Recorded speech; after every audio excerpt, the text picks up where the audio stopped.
Hello and welcome to Investing with IBD podcast sponsored by Vantage Point. I'm Justin Nielsen and it is Wednesday, March 30th, 2022. My middle child is turning 17 today, so happy birthday to her, Stella. Oh, And happy birthday. also, we're going to have Arusha Pires, our weekly special guest, who's always here with us from O'Neill Global Advisors, portfolio manager there. How you doing, Arusha? I'm doing well, Justin. Okay, and our really special guest today, we're pleased to welcome back Scott Bennett from investingwithrules.com. He's just one of those market lovers out there. He's always trying to share his knowledge and has a lot of great information, is doing studies all the time. But really, I guess to boil it down, one of the big things you do, Scott, and correct me if I'm wrong, but you look at what those billion-dollar funds are doing, where they're moving their money, and you try and track that as best as possible and just kind of follow along on their coattails, right? That's correct. Thank you Yeah. so much for having me back. It's an absolute pleasure to be back. It's true. I look and I study billion-dollar fund managers, what they're buying, what they're selling. In particular, the bigger the better. Let's go ahead and get started by doing a quick overview of the market. NASDAQ Composite, I mean, wow, this has been like a 16% rise since its March 14th bottom. And while it got into a little bit of trouble today, what's your overall take here, Scott? Yeah, so historically, the market has a lot of trouble heading into the first Fed rate hike, and that's exactly what we experienced. And then historically, 2 months after the first Fed rate hike, there's usually more pain, but we haven't experienced that. So that's been a nice change of pace. And then usually 12 months after that, usually the coast is historically pretty clear where you have a positive markets. So it'll be really interesting. Again, what I simply do is I look at what the billion-dollar fund managers, what they're buying, what they're selling, follow the trend. And what I really noticed was back in January, it was a really clear trend of the sectors in particular that they were buying were energy, materials, and healthcare. The same thing happened in February, which was energy, materials, healthcare. And then March was a little bit different when I'm looking at the billion-dollar reports from the 30-day lag. It was energy, defensives, leisure and travel, and then a little bit more tech that came in, which was lower PE tech, and then some of the really beaten up names. So it's been really interesting, but obviously it's been a challenging start to the year. Yeah, and well, it seems like it's still pretty consistent where they don't want to go towards any higher valuation type of stocks or any more growthy type of stocks. They're still being a little bit more conservative and trying to stick more with more reasonable valuations, right? That's what I've seen. Obviously, when we look at the data today, we're seeing that the year over year comparable. So we're going to be kind of going back into another earnings season coming up. And the hardest part is a year ago, it's hard to kind of imagine ourselves back in the pandemic a year ago. Yeah. And we had the vaccines. This was pre-Delta variant, and there was stimulus. So it's going to be a really hard year over year comparison. I would also say the other thing that sticks out is we have a Fed that's tightening. So there's going to be a lot of headwinds all over the place. So getting back to the NASDAQ Composite, just the index itself, one of the things we were concerned about for a while was that we were looking at all these potential areas of resistance. You know, I mean, first it was we couldn't get back above the 21-day moving average line. Then it was like, oh, we've got the 50-day moving average line looming. Well, now we've got the 200-day line. Is that something that plays into your, into any of your analysis at all? I do run for a confirmation bias. I run what I call a trend roadmap. And Right. and from that trend roadmap, so as we are making a really phenomenal bounce, is what I've done to kind of start the year, it led me to be more defensive. So January 5th was a day that I actually applied a hedge, specifically on the NASDAQ. It was hard. So I added the hedge, took it off. I officially removed it on March 8th and then 9th. I think that was the exact date, 8th and 9th. And then the 14th, which was the IBD marketing confirmed uptrend, that was that kind of undercut and rally day on the NASDAQ and small caps. And then just a few days later, it was kind of an all clear kind of, it's a bounce. So let's just partake. So the trend roadmap flashed a buy signal for me. And so far, we're still in the bounce, and there hasn't been any reason to add some additional protection at this point. It's been a kind of a glorious bounce so far. Right. Yeah. What did you see on around that March 8th, March 7th type of time frame to give you confidence to remove the hedge at that point? Because that was like right near the lows. Now you're testing that other previous low. But did you see anything in particular that gave you the confidence to remove it? Yeah, there's a couple indicators I was looking at. So we felt a little bit extended on the short side. I started to see some. What I'm actually going to cover in the second segment, which I'm really excited about, is there's when I'm looking at one indicator, which is relative strength, and Investors Business Daily does just an incredible job at educating on relative strength. And what I'm looking for is very large movements in relative strength. And sometimes you can catch it on the Nasdaq or the S&P 500, but also if you can really catch it when you look at inverse funds, in particular like PSQ, the inverse of the NASDAQ, they tend to move because they're not directly correlated with the SPY or the basket of the IBD stocks. So I started to see kind of relative strength changes, and that led me to say, you know what, we look really extended on the short side. It's time to at least remove hedging, which helps protect some of the stocks that the billion-dollar funds are buying. And then from there, it was just a couple of days later that things certainly improved. So the answer to your question is just relative strength changes, which I'm really excited to share more about. Awesome. Now, maybe as you were talking a little bit, again, let's just get back to the March kind of anomaly here.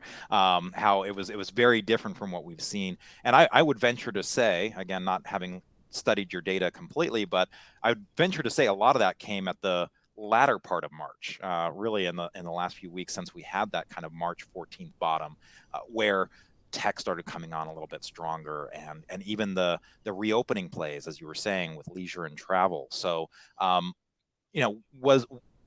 was it kind of mid range that you were seeing that shift, or were you getting even earlier indicators at the beginning of the month that something was brewing in those areas? So it's a good question. It's interesting because the indexes kind of tipped me off around the 17th that the coast was clear. So I would say mid to kind of later March timeframe. But there were some areas of the market that, I mean, we know that energy didn't really have any issues whatsoever during the entire pullback. Right. But there were some areas in healthcare. So more of the defensive names is what was giving me indicators that something's kind of changing guard. So some names we're looking at, like some larger pharmaceutical names, some kind of consumer staples start to poke their head up. So it was just a little bit of some life was coming back into the market. Yeah. And it's interesting because you say March 17th, and of course we had the follow-through day on the S&P 500 on March 16th.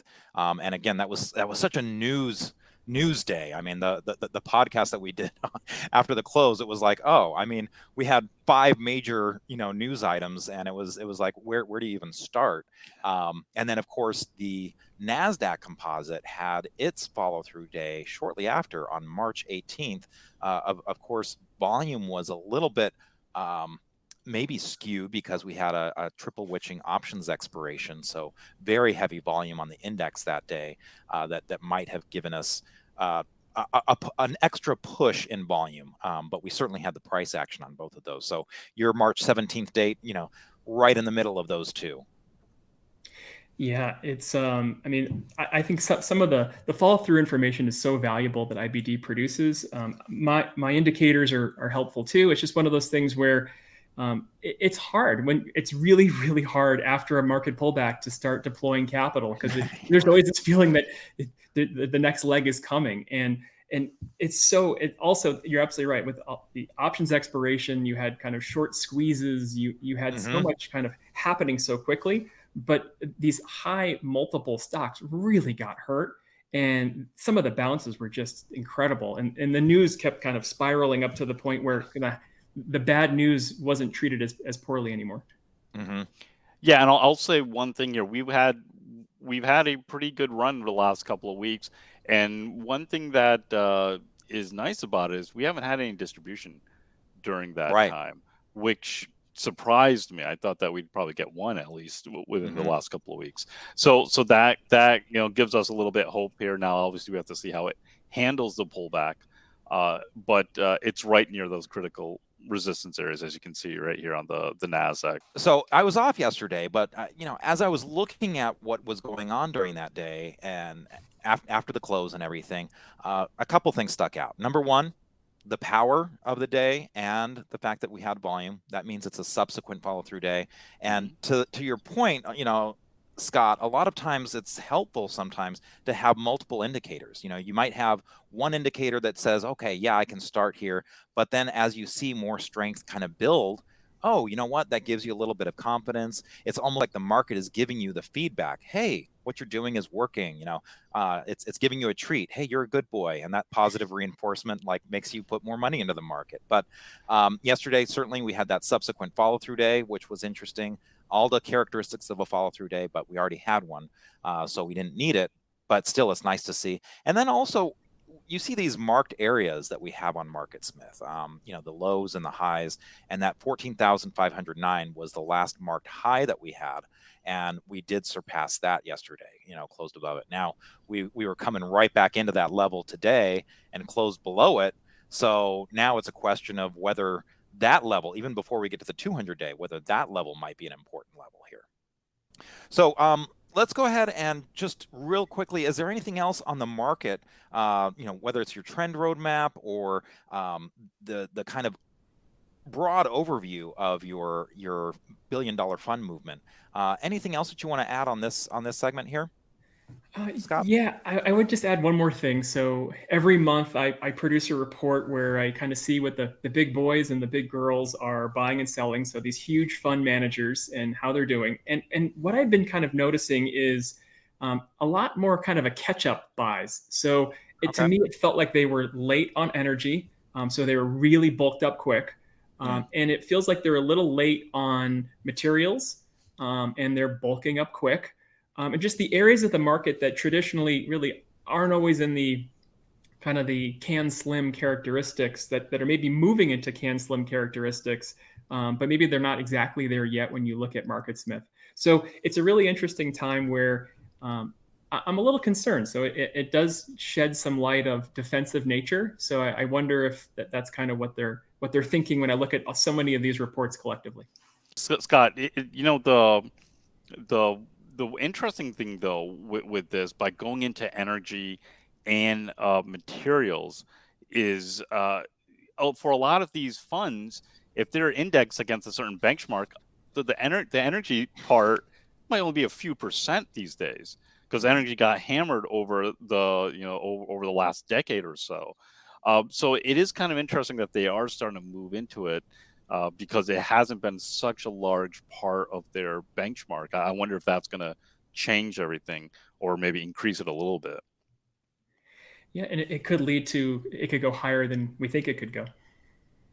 Right. Yeah. So it'll be interesting to see how that works, because I think that was one of the constraints why they didn't want to necessarily go into it before, because it wasn't just a large part of their benchmark before. So they're always being compared against the benchmark. So if the benchmark doesn't have a huge percentage of energy, they can't have a huge percentage of energy in their fund. Yeah, there's always that risk of sticking your neck out. Right. You vary too far from the sector weights of your benchmark, and it works out great if you're right, but if you're wrong, man, you get clobbered. Yep. So when we come back, we're going to get a little bit more into some of the recent research that Scott Bennett has done. So we hope you stay tuned for that, because we can't wait to hear his take on the relative strength. Stay tuned. Wondering how to navigate market volatility in this unprecedented time? Visit www.freestockcoaching.com and find out how machine learning technology can forecast stock market trends up to 3 days in advance with up to 87.4% proven accuracy. Vantage Point's artificial intelligence analyzes huge quantities of global data in seconds. Don't trade harder, trade smarter. Go to www.freestockcoaching.com and see a free live demo today. Limited time only. Trading involves financial risk and is not suitable for all investors. Past results do not guarantee future performance.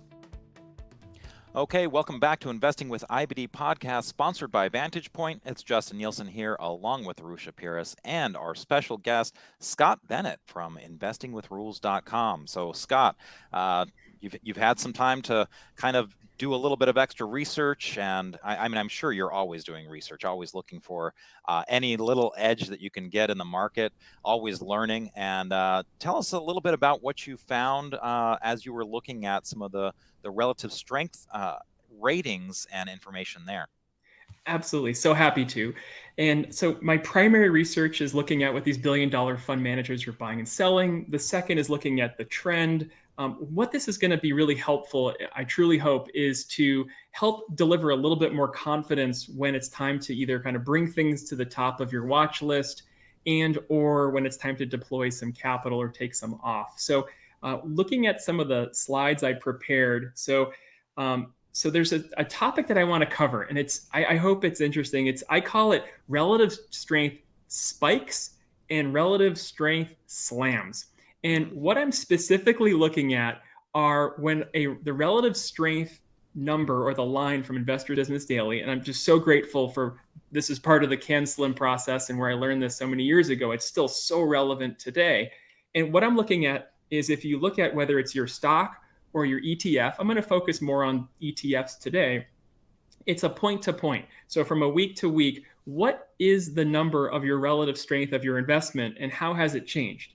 And what's really interesting is we have to be above a certain threshold, but when it moves by 20% up or greater the better, we'll call that a spike. And when it sinks or falls, we'll call that a slam by more than 20%. And what this is going to help you do is to determine, are you in the right merchandise and are the trends changing? So if we move over to the very next slide. So again, well, you know what, before you get there, Scott, I just want to make sure that we just kind of briefly define the terms that you're using. You know, for those that might not be familiar, the relative strength rating that we use in IBD, this is a price performance rating, and it's a percentile rating. So the higher the number, the higher the percentile. So a 99 is the best you can have. That means that particular stock has outperformed 99% of all the other stocks in our database over a 12-month period. That's usually what we're going to be showing. And I just want to make a quick distinction too, that the relative strength line is related but different, and in that it's showing relative strength, but the relative strength line is versus the S&P 500. So sometimes you can get something that is actually going down, but it can have the relative strength line going up if it's just outperforming the S&P 500. So that's what the two aspects that you're looking at here. So go ahead and continue with what you well, and before Scott comes back on, one last distinction: our relative strength is not the same thing as the RSI, the relative strength indicator, which is an oscillator, comparing the stock's momentum against itself. Whereas we're comparing the stock against the whole database or the S&P 500. So with the definitions out of the way, okay, back to you, Scott. You beat me to it. Rusha, can you turn to the next slide for me? Sure. So this is just I think it was a great webinar from IBD, which is how to handle a tricky market that just recently came out. But again, relative strength up, down, or the only thing that's really interesting also is when a relative strength is kind of moving sideways, it's just simply it kind of moving along with the collective basket that IBD is tracking. So if we move to the next, again, I don't get paid a nickel, but I use so many of IBD's services. But to get these ratings, you have to be a subscriber. So whether it's IBD Digital or some of their others, I really love MarketSmith. So it's one of those things where to get these ratings that are going to be so helpful, you have to be a member. So there's so many places to find it on IBD. And then, so I'm going to start with, so what's really interesting is during the coronavirus time period, I drew a red box. And what I'm simply looking at is the QQQ or the NASDAQ 100. And what's really interesting, because this is relative strength compared to the basket of the IBD index, it's going to move. It's not going to move. It's going to move sideways. So even though there was a massive really pullback during the 2020 pullback of the coronavirus, the RS line is not, the RS rating is not going to change. It's going to move sideways. So the way to figure out when the pain is starting, if you move to the next, is to use the inverse. So the PSQ is the exact 1 times inverse of the NASDAQ 100. And you'll notice just how drastic the RS movement is. And if you move to the next one, here's where you're going to start to see some of the numbers move. Now, the one caveat that I want to share is I kind of draw a line in the sand at an RS rating of 25. Anything below it is a little bit like bottom fishing. It's a little noisy. It's not always clear, but anything above 25, that's usually where the trend has truly changed character. And if we move to the next one, you're going to start to see some RS spikes and RS slams. And you actually would have seen your very first one in February 28th of 2020. So we know that the market really kind of peeled, kind of got out of hand, usually in the March timeframe. And then, so it was a 209% week over week change in the PSQ. So this like massive spike happened. You got another one on March 13th, 107% spike. And then we know how fast the market moved down at that point. So because the PSQ is going up, that obviously means the stock market's getting really hit hard. So I'm going to stop there. And then once you started to see all of these kind of slams happened starting in April, so it was the 9th, then you got several in May, and then it was over. That huge pullback that happened in the market during the coronavirus crash, it was a really quick-lived time to short, which is why shorting's so hard. Right, and you could see these spikes and these slams. So if someone was concerned, this would have been a tell. And if someone was shorting, there's so many like red alerts to stop shorting and get out and move back to the sidelines or start buying again. So I'll stop there, but that is where I saw a lot of this action happen during the coronavirus timeframe, and that would help me to add a lot of protection. Mm-hmm. And so this was, you're analyzing only during the 2020 though, right? Because it looks like when you go back to 2021, you have the spikes and all that kind of the slams again. Can you move to the next one? So okay, I'm jumping ahead. Yeah. Oh, you're perfect. So here is more recently. So you'll start to see on the PSQ again. So on January 19th of 2022, a plus 40% spike week over week in the RS rating. Then 110. So you know something's not right. You got two in a row. You got a little bit of a kind of a head fake. And then you got two more. So it jumped 45% on February 8th, 35% on February 23rd. And then we kind of started cooling off again. So you kind of see how it almost not much happened in the PSQ from a relative strength movement from the 2020 up until more recently. Right. So I just, when I saw this information, I was like, wow, like again, time to protect. And then I started protecting on March 5th, but the very first tell, which was really interesting, was all the way back in January and February. There's all these like warning alerts where it was happening. Mm-hmm. And as you said, it is a little interesting that, you know, as opposed to what happened in 2020, you kind of had that little blip, the negative 35%. In the middle of that, you know, four big up moves, and I wonder if that corresponded maybe to like the January 24th bottom. Would you say? That's a good point. Yeah. And then that negative 42%, was that maybe the February 24th bottom? Well, it wasn't the ultimate bottom for the Nasdaq, you know, because it did undercut, but that's where the S&P 500 had its reversal on February 24th. Am I lining up the weeks right? Yeah, so the negative 42 was March 22nd. So just recently here. Oh, okay. And then it sunk even further this week. So it's telling you that the coast is clear. This kind of another slam is happening this week. Fun little acronyms that I call them. But I would just say that it's we'll see what's going to happen now, because we've just run up so fast, so quick. So you're going to, when you see these, it sometimes correlates to these gap ups, and sometimes it doesn't, because relative strength is relative to the basket of other stocks. So not necessarily. It is sometimes correlated to kind of gap ups and gap downs, but not necessarily. But this is just a kind of a quick tell. So what I would always say is at least once a week, it's time for you to download your stock or your ETF relative strength ratings and see, okay, well, what changed and should I be alerted? Yeah, and very quickly, for those of you who are listening to the podcast, you definitely want to go to investors.com/podcast and watch the video version, because you can Scott put all these really nice slides together to illustrate what he's talking about here, and it is pretty interesting. Mm-hmm. And just remember, we're looking at an inverse too. So in this case, would you say the green is kind of your bad, right? And your red is kind of your good? In this case, yes. So it's Yeah. confusing. And the only reason I'm doing this simply is because the QQQ is so heavily correlated to the basket of IBD stocks. So it's not going to tell you as much information. But if we move to the next slide, I think this will make a lot more sense. Where if we go one more, so here's IYE, which is a basket of energy stocks. And I got my very first, it kind of like peaked up really quick above the 25 RS line and then kind of sunk back down. But on December 11th of 2020, you received 217% week over week change in RS. And then it was kind of just off to the races. So if you remember back, now it's kind of funny to think, but the oil contracts were negative. The cost Right. of pouring it, and it was just so unwanted. So Yeah. you had to We wait. will pay you to take our oil. help us get this off our hands.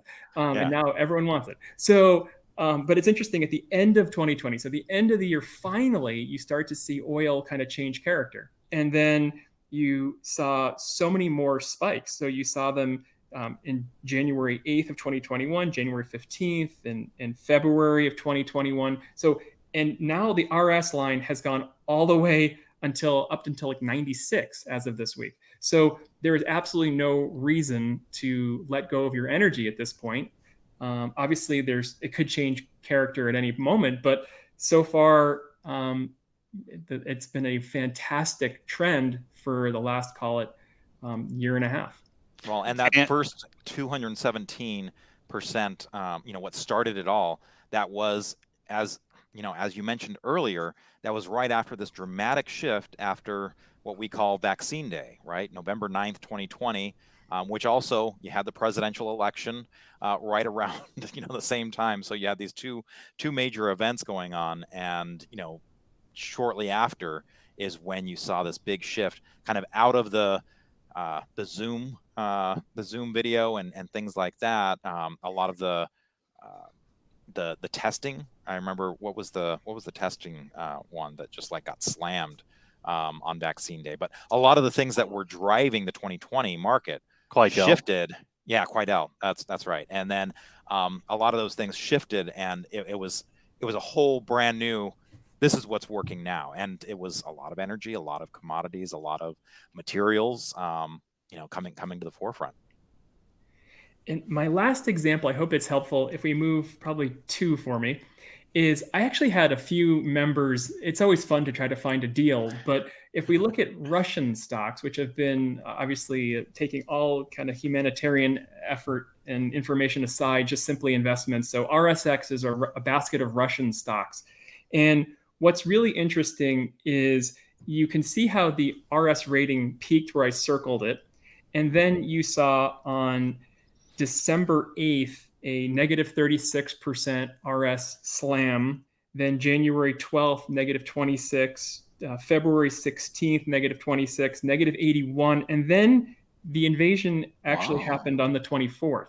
So if you go one more slide for me, and then it kind of went out of hand. So what's really interesting is all of these RS slams were telling you something's really wrong well before the invasion. So obviously catching a falling knife is what a lot of people say is really dangerous. So when it comes to these situations, when you are looking for a change in trend character, obviously we all like to buy value. We all like to buy things on sale, but you really want to see some version of an RS kind of a surge or a spike back up before you start deploying capital, because it could get a lot worse, as people who own this experienced.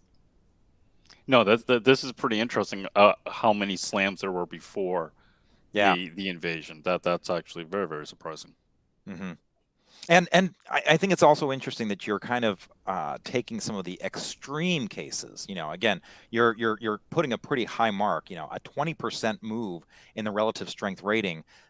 That's just not something you see very frequently. It's something that has to be pretty substantial to move that much. So it's as you said, it's kind of when that maybe critical changes happening. Now, let me ask you, Scott, how far back have you kind of looked at this? I mean, a lot of people would say, okay, gosh, 2020 has been what was a very unusual year. We had a pretty unusual year in 2021 that it was driven by very few stocks kind of driving things forward, whereas the bulk were not doing so well. And now here we have 2022. Some would argue is a very unusual year too, where we're going to be dealing with Fed tightening, quantitative easing going away, not to mention a Russian and Ukraine situation, inflation, gosh, all these things. So, I mean, do you have any other, I guess, time periods that you can look at for precedents in what many look at as unprecedented times? Great question. I swear I have some semblance of a social life, but not much. But I have been doing this for probably about 3 to 4 years now. So Okay. Unfortunately, the data set is what it is. I really wish I'd been doing it longer. And there were times where I said to myself, like, gosh, this is kind of a quick, tedious thing where I just automated it. You just kind of drop it in and off it calculates. But I don't have kind of a further back test of this. I have other ways to do that. I wish I could. Sometimes I look at some of the RS line and I wish it was a little bit kind of more manipulative where I could kind of play around with it. But I would say that it will catch big moves if you own a stock. So the answer is not exactly, but I would say that a lot of the time it's really kind of counterintuitive to buy a gap up. So when a stock has this massive volume after earnings typically, and it gaps up, it's like this, it's psychologically, we always want to buy when it's low, but sometimes the buyable gap ups jump and they keep climbing. And Right. I think this is just another example of that, where there's a change in character. There's definitely strength coming in. And it needs to be on your radar. And even though it might not feel so normal, this is a part of a process that can be incredibly kind of beneficial to your system. What about looking at like a 3-month or 6-month RS ratings? Because those are also in MarketSmith. Have you ever played around with those? That might even give a little bit more sensitivity. I do look at month to month, so I hope it's helpful. So I just looked this morning. So the monthly bigger moves this past month, some people like it, some people don't like the crypto space, but I patiently wait for pullbacks on all these. But Ethereum this past month over month jumped 236%. That was ETHE, the grayscale product. Silver junior miners jumped 110% this past month.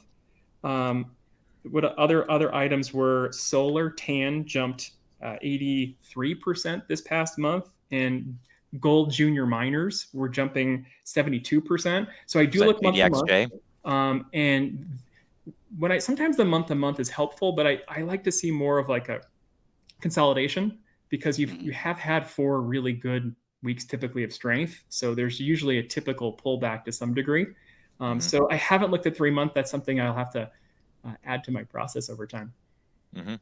And what I really like about the idea behind it is, you're looking at the numbers, and kind of to your point that you said earlier, sometimes the numbers will tell you to do something that seems uncomfortable and it seems counterintuitive. But I think that's where the idea, behind your whole website, Invest with Rules, these rules will sometimes be in there. And if you can kind of get the confidence in your rules, that can help you kind of pull the trigger on some things where it is counterintuitive or it doesn't feel right, or especially because so many people want to buy those things on sale and everything, whereas we're often suggesting, no, you want to buy things as they're making new highs and everything like that, which a lot of people again think of as being counterintuitive. So very interesting stuff, Scott.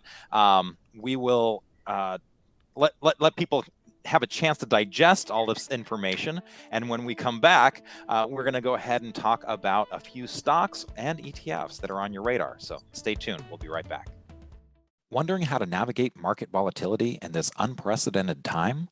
Visit www.freestockcoaching.com and find out how machine learning technology can forecast stock market trends up to 3 days in advance with up to 87.4% proven accuracy. Vantage Point's artificial intelligence analyzes huge quantities of global data in seconds. Don't trade harder, trade smarter. Go to www.freestockcoaching.com and see a free live demo today. Limited time only. Trading involves financial risk and is not suitable for all investors. Past results do not guarantee future performance. Welcome back to Investing with IBD, sponsored by Vantage Point. It's Justin Nielsen, your host here, along with my special guest every week, so maybe not so special, Arusha Pires from O'Neill Global Advisors, portfolio manager, and our really, really special guest, Scott Bennett from investingwithrules.com. So, Scott, you were talking a little bit before about some of the areas that you saw some of the billion-dollar funds moving into, and one of them was healthcare. So that's been an interesting one because you have some of the biotechs, in there that it's been a little bit mixed. But what areas have you seen showing some strength, and any stocks on your radar? Yeah, and certainly we're filming at a time where the market has come up a lot from the March 14th buy, so that kind of that big swing. So everything's a little potentially extended, so always be cautious. But the very first one I saw billion-dollar fund managers accumulating was Vertex, VRTX. And really what I saw is in January, just a meager $18 million worth of shares purchased. In February, a really sizable $247 million worth of shares. And then March, $225 million worth of shares. So a lot of these billion-dollar fund managers must like the outlook of their cystic fibrosis drugs, type 1 diabetes, kidney disease. So they have a large pipeline, and it's a nice place to hide during tougher times. Yeah, and you can see this one's really trading perfectly from the initial parts where you started picking it up through looking at the billion-dollar purchases, came back in, found support on the 50, built a cup, just broke out of it. And so overall, over the last few months, it's if you're looking at it through your lens, Scott, where you're picking up the billion-dollar funds by looking through holdings, or if you're looking at just kind of the price and volume action, it's telling you that it's being accumulated. Yeah, and if you look at a weekly chart too, it looks like it wants to head back to all-time highs, and it's still in the Market Smith buy range, which is great. It's just an area of the market where, whether it's geopolitical tension or kind of slowing business and consumer confidence, you still need healthcare, and this is a place where large funds can go and hide. Mm-hmm. Well, and you mentioned some of the valuation issues before, that there was a gravitation towards things with maybe better valuations. And this, even after this run from its bottom, still only has a PE of 20, which is below the S&P 500. And it's also, this is one that we actually do have on leaderboard. We've had this on for a little while as it came out of that bottoming base. But one question I have is when you're starting to see these funds move their money into a stock, how long does that move usually last? Do you have any indication of that? Because a lot of people would say, oh well, gosh, they moved over the last 3 months. Is it over now, or is it just the beginning? It's a really good question. It's something that I just watch every single month. So it's so hard to tell. Where I help members is if there is a change of course, where if it does go from buying to selling, I usually give it at least 2 consecutive months of change. But I also want to make sure it's large selling versus just selling, because this is a pretty liquid name. So in this capacity, to me, it looks like this is it possibly may simply continue given where the economic data might be heading. And again, this is something where if the data changes, I'll change. But so far, it still looks appealing, and there's a lot of institutional support here. Great. Well, let's go ahead and shift over to another area, because retail is another one of these kind of areas where it seems like there's a lot of retail that's getting killed, but there's some areas that are kind of picking up and looking a little interesting. So do you have anything in that area? Yeah, another area where I think a lot of funds are hiding, and I'm naturally more of a can slim investor. I like big numbers and big growth, but it's just possibly maybe not the time at the moment. So Dollar Tree, DLTR, is where Just last month on the report, $112 million worth of shares were added. They've structurally changed a lot. They have a little bit of an activist kind of disrupting the board, and we've seen them go from a dollar pricing goods to $1.25, and really encouraging more people to buy in bulk. And they still typically have some of the best deals out there for some of the more common items. So if times do get tough, obviously inflation's affecting the goods they make, the goods they ship that ship into the stores, but people are always still looking for as everything else is going up in price, $1.25. Obviously, it's a 25% jump, but it's one of those things where it's still a place where funds can go see some safety and some protection, and again, a relatively lower PE ratio. Yeah, this is very similar to the Vertex, where he came back, tested support around the 50-day, and since bouncing off, it broke out of a base, and it's just steadily kind of accumulating here. So you kind of see that same kind of characteristics of accumulation, both in the price and volume action, and also the institutions coming into it. Now, one thing that, when I hear Dollar Tree, that it does remind me back, I think it was, and Justin probably remember this, but it's probably 2011 or so, where the markets were choppier and the economic outlook wasn't necessarily too great at that point. And I think I remember Bill O'Neill highlighting this one, and saying the same thing. If the economy starts getting worse, you're going to look at more a Dollar Tree and stuff like that, and showing the same kind of canned slim characteristics, but kind of adjusted towards when the economy isn't necessarily doing so great. Right, the recessionary time period. AutoZone was another one that was on his radar at that point. I think this was like 2010, 2011. You did have those global recession fears, and so it does kind of shift your thinking and where you gravitate your searches sometimes, because you'll see these entire groups move together, and then it's just a matter of picking the winner. So Scott, because again, you're kind of immersed in a lot of the canned slim stuff, and one of the things that has been a little bit tricky is looking forward at the fundamentals on some of these. And so I'm noticing that there's a lot of red in the last few quarters on the earnings here, and the revenue growth is a little anemic. Now you do have a story here, as you mentioned, that activist investor getting kind of a little bit of more control and potentially pushing things. So how do those numbers fare in your overall analysis when you're seeing year over year declines in the profits and mediocre in the revenue?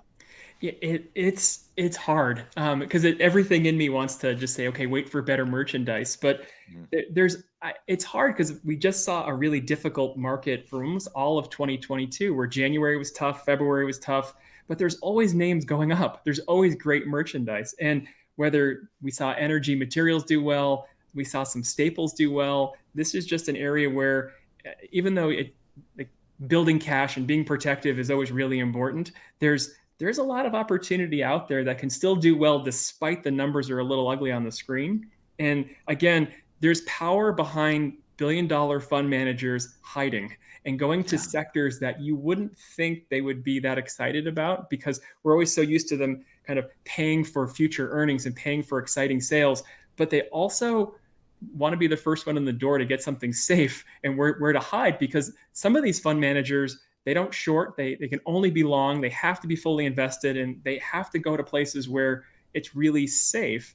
And then I did the Peter Lynch as well. So I brought my 2.5-year-old son to Dollar Tree just to kind of walk around, and the guy loved it. So he was having a ball buying it. That's great. He put as much as he humanly could into the cart. So it was kids like it, and even if you'll visit the store in which you're purchasing, it's one of those things where it was a pleasant surprise all over the place. Very good. Okay, let's go ahead and round out the conversation. One of the things you mentioned is that there has been kind of a resurgence in a number of tech names, and it's been kind of interesting because you've had certain tech names that have actually held up a little bit better. Their relative strength has been a little bit stronger, but then you have these other names where it's these beaten down things that were coming up really sharply off the bottom. So what's your take on tech now, and what are you seeing in terms of the movement of funds? Yeah, so again, definitely seeing still a demand for low price to earnings tech, but then there's also some names that they really want, and a lot of them have the sales and have the earnings. And one really good example, today was ugly, but GlobalFoundries, GFS. And there's still a massive supply chain issues around semiconductors and chips. And we're starting to see after this geopolitical tension an awful lot of deglobalization. So make more items here in the United States. And in upstate New York, they're making 1 million of these chips pretty much every day, and the demand is 10 times that. So when I look at something like a GlobalFoundries, I've seen consistently in January $100 million purchased, and then February $62 million purchased, and then March $132 million worth of shares purchased. So when this is pulling back, and for most people, if you bought the kind of cup and handle breakout, it looks to me like it's now forming the handle, and it's choppy because it's an IPO, but they have some really sizable growth numbers. And this is something where if they get the catalyst of Washington, D.C. to enact the Chips for America Act or not, they still have great numbers. Yeah, I actually tried this yesterday after it put that nice little hammer shakeout in. But I bought small because I knew that it was going to be a volatile stock, and I was forced out of it today. And this is just more testing to give me an idea that are some of these kind of more techie type of stocks, higher valuation type of stocks, is it their time? And not yet, but it's definitely one that's acting well, and you want to keep it on definitely on the radar. It reminds me a little bit like it's a little choppier, but like when you look at a chart of Dutch Bros, BROS, and Yes. it's such an exciting company. They sell a fantastic addicting beverage, and then you see it make these like big runs and then these pullbacks, and it reminds me a little bit of that. And then you just had a massive week this past week in Dutch Bros, and to me it feels like there's a bottom of institutional support. So just don't take this one fully off your radar. Mm-hmm. And just since you brought it up, is this one where you are seeing the funds? Because a lot of times, sometimes it's hard because you look at it, and this is one that I just saw all over Twitter. It was like everyone was kind of talking about it, and it's like, is this the institutions that are pushing this up, or is this like becoming a meme stock, type thing? Because everyone just seemed, especially Can Slim folks, where it just seemed like something was exciting people to a large degree. So was this something that you were seeing, kind of the funds picking up shares? I did at the end of last year. So in 2021, I did. It hasn't. I guess I would say inconclusive to start 2022.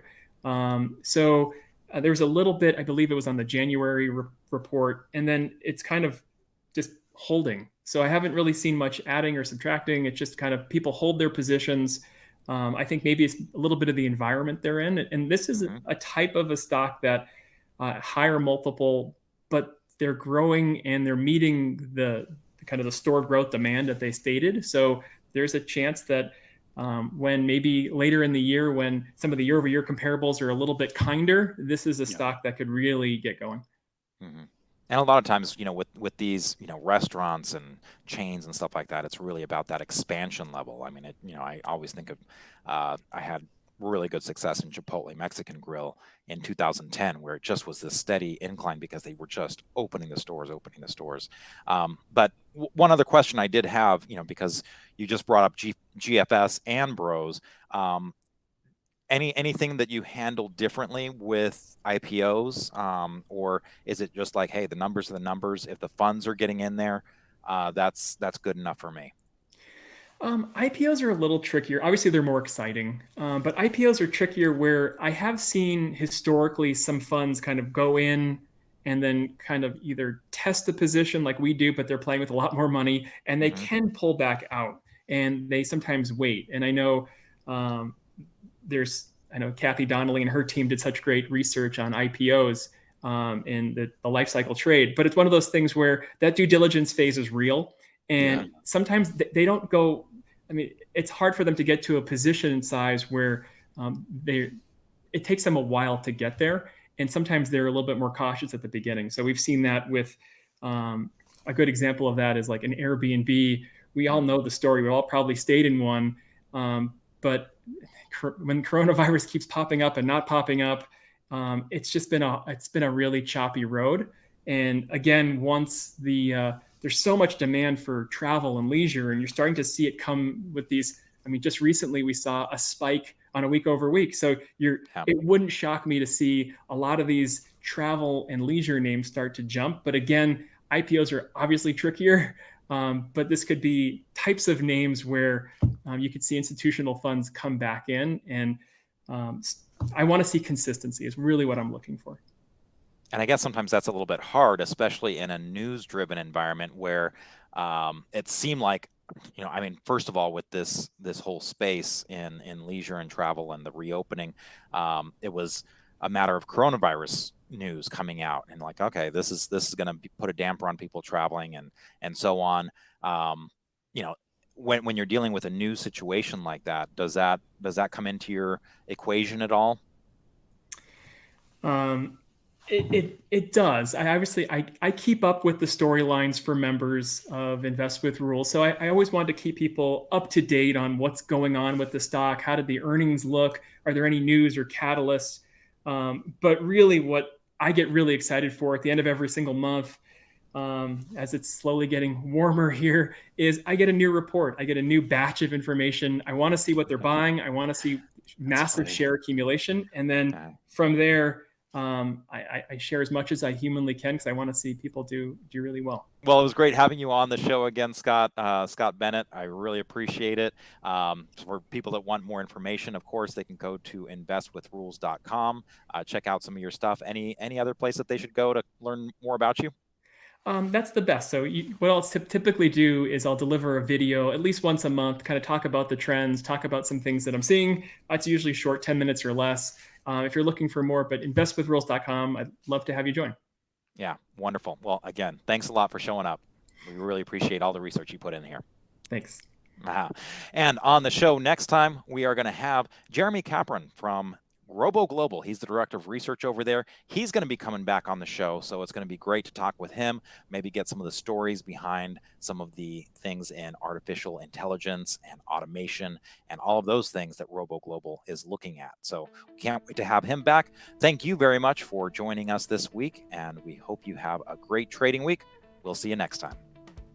Make sure to subscribe, rate, and review our podcast if you haven't already. We'd really appreciate it. You can also send us your questions and comments to investingpodcast@investors.com. We would love to hear from you and may use your comments on an upcoming episode. Hey everyone, thanks so much for watching Investors Business Daily on YouTube. If you want to watch more videos, make sure you hit that subscribe button so you don't miss a thing.